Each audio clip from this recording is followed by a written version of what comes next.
किताब मुकद्दस में से तवारीख की दूसरी किताब के 21वें बाब की तिलावत। और यहोशफत अपने बाप दादा के साथ सो गया और दाऊद के शहर में अपने बाप दादा के साथ दफन हुआ, और उसका बेटा यहोराम उसकी जगह सल्तनत करने लगा।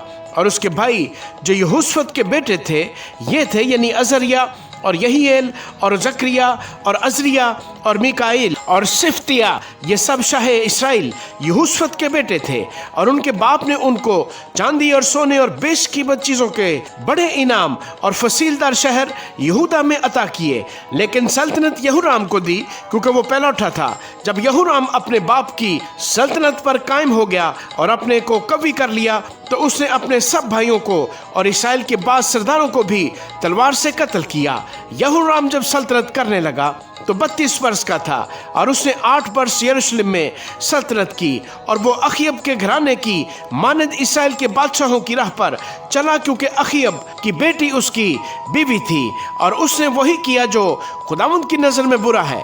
तो भी खुदावंद ने दाऊद के खानदान को हलाक करना न चाहा, उस अहद के सबब से जो उसने दाऊद से बांधा था, और जैसा उसने उसे और उसकी नस्ल को हमेशा के लिए एक चिराग देने का वादा किया था। उसी के दिनों में अदोम यहूदा की हुकूमत से मुनहरिफ हो गया और अपने ऊपर एक बादशाह बना लिया।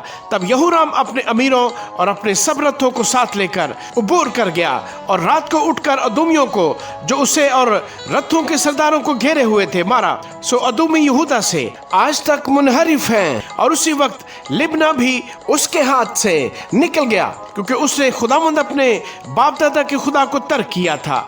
और इसके अलावा उसने यहूदा के पहाड़ों पर ऊंचे मकाम बनाए और यरूशलेम के बाशिंदों को जिनाकार बनाया और यहूदा को गुमराह किया।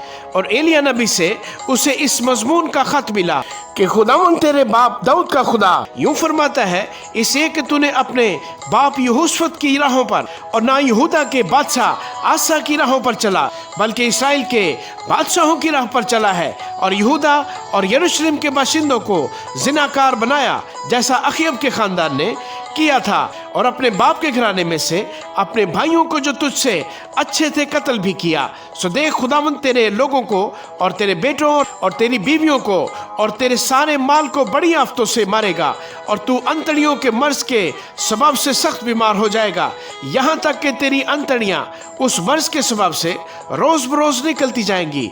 और खुदावंद ने यहोराम के खिलाफ फिलिस्तियों और उन अरबों का जो कुशियों की समत में रहते हैं दिल उभारा। सो वो यहूदा पर चढ़ाई करके उसमें घुस आए और सारे माल को जो बादशाह के घर में मिला और उसके बेटों और उसकी बीवियों को भी ले गए, ऐसा कि यहोआखिस के सिवा जो उसके बेटों में सबसे छोटा था उसका कोई बेटा बाकी न रहा।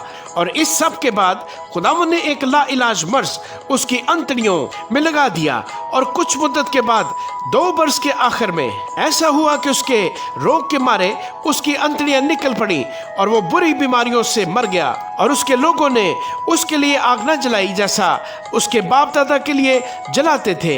वो 32 वर्ष का था जब सल्तनत करने लगा, और उसने 8 वर्ष यरूशलेम में सल्तनत की, और वो बगैर मातम के रुखसत हुआ।